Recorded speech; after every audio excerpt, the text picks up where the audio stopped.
Good morning, everyone. In the last class, I started the second chapter from your party book, that is Little World of Mud. And we have already finished the first two pages of that lesson. And students, today I am going to discuss the next page of the story. So, first of all, let me read it out for all of you. The next day, one of my aunts took the cover of the bottle to see what was inside. The sight of frogs frightened her so much that she ran off without replacing the cover. The frogs jumped out and got loose in the garden. They were never seen again. But I soon got into the habit of visiting the pond all alone. I would take off my shoes. I would wade into the muddy water up to my knees to pluck the water lilies. One day, when I arrived at the pond, I saw it was full of buffaloes. Their owner was a boy a little older than me. He was swimming in the middle of the pond. He saw me staring at him and smiled. He asked me to join him for a swim. I told him I couldn't swim and he offered to teach me. I removed my shirt and shorts, followed his instructions. The boy's name was Ramu. He promised to give me swimming lessons every afternoon. Before long, I was able to swim across the pond. Ramu did not go to school, but he knew a great deal about birds and animals. I liked the buffaloes too. Sometimes we tried racing them, sitting on their backs. But they were lazy animals. If they were in no mood for a race, they would roll over in the water and throw us into the mud. When I was muddy, I would slip into the house through the back door to avoid grandmother. I would hurriedly bath under a tap and changed into clean clothes. Sitting on our favorite buffalo, Ramu and I watched a pair of Sarus crans prancing around each other. They were tall, stork-like birds with naked red heads and long red legs. These birds are always devoted companions, and it is said that if a Sarus is killed, its mate will sometimes die of grief. So students, this much for today.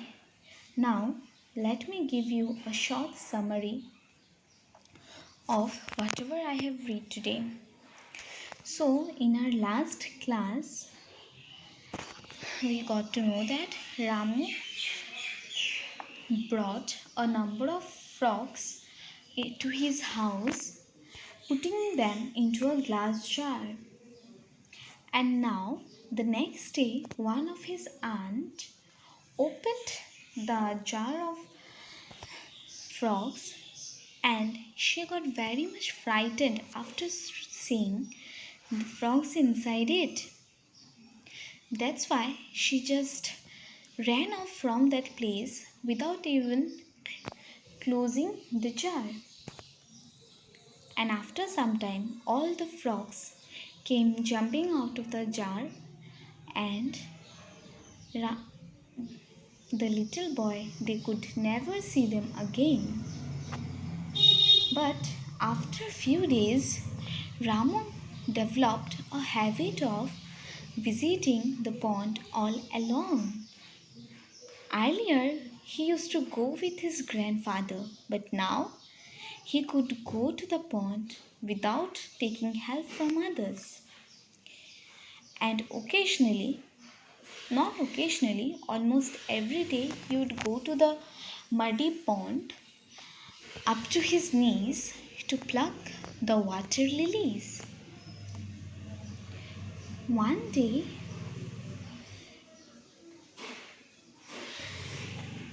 when he went to the pond, he saw the pond was full of buffaloes, and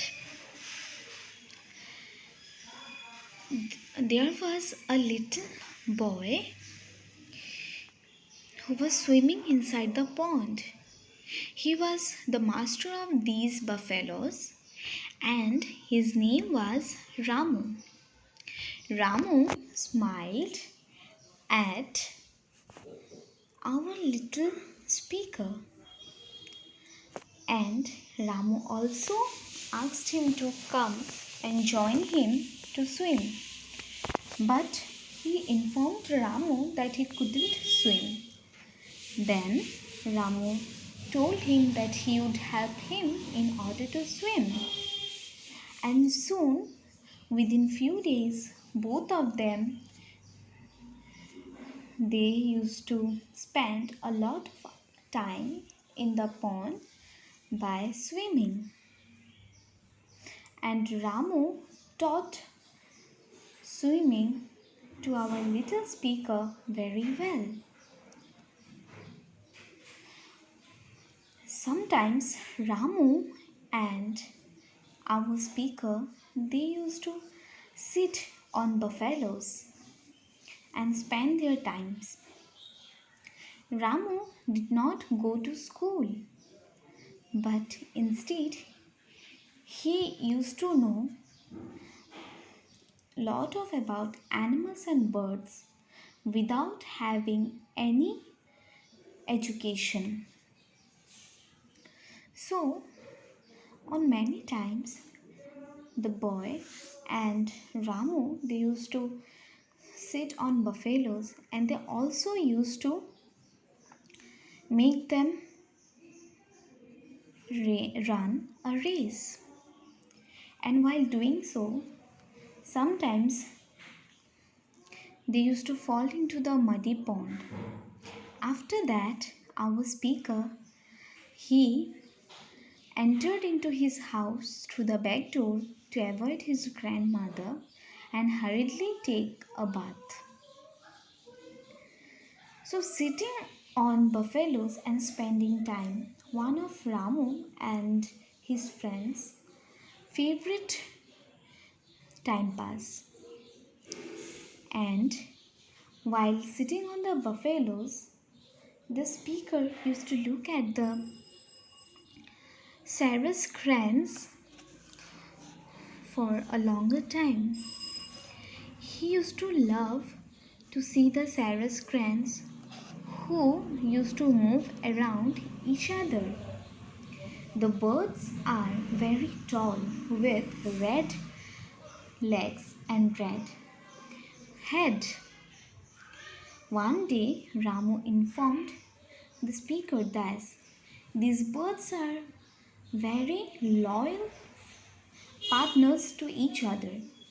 If one of the cirrus is killed or died of anyhow, then his friend would also die in grief in some times. So students, this is the short summary of today's story. The next part of the story will be discussed later on. Now students, here I have mentioned the word meanings of the difficult words from the pages that we have read today. So the first word from the story is wade, which means to walk with an effort through something, especially mud or water. Now, the second word is prancing, which means moving quickly with exaggerated steps so that people will look at you. Now, now the next word is devoted, which means very loving or loyal. And the last word is companions, which means partner. So with it, students, today is the end of our class, and here is your home assignment from today's class.